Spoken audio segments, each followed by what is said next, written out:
I think of the people that design Ergonomics as part of my team, and that's the real thing, that you're building a building like this. Oh man, you got to have a team, not just your team inside of your office, the guys that work for you, but you got to have a team outside of your office. You have to have your banker, your architect, the contractors, and really know who those people are to build a building like this. After we got it built and started working in it, the greatest compliment I got was from my wife that said, "You're doing it right. You're doing it right." And that has made me happy. We have the ability now for me to be a clinical director.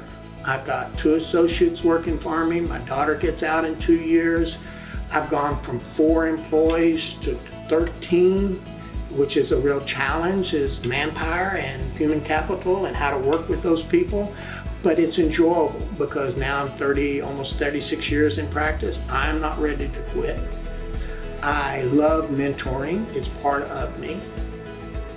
I don't really want that old end game of going home and trying to find out what I was going to do. We have a ranch, there's plenty of things to do there. But I want to stay in the game. I want to stay in the game of dentistry.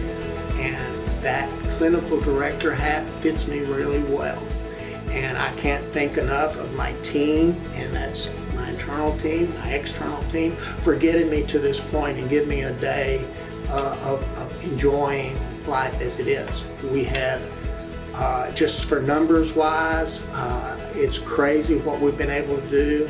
We went from 12 to 14 new patients. The last 3 months we've averaged 60. We can imagine that that's even close to where we're going to be. We equipped it 8 rooms initially. We've got 5 rooms to advance into, to grow into, but we made that move immediately to go ahead and build the 13 chairs. I thank y'all for coming down and listening to my story. If I can help anyone, I'm always there to help, because that's what this is all about. Thank you.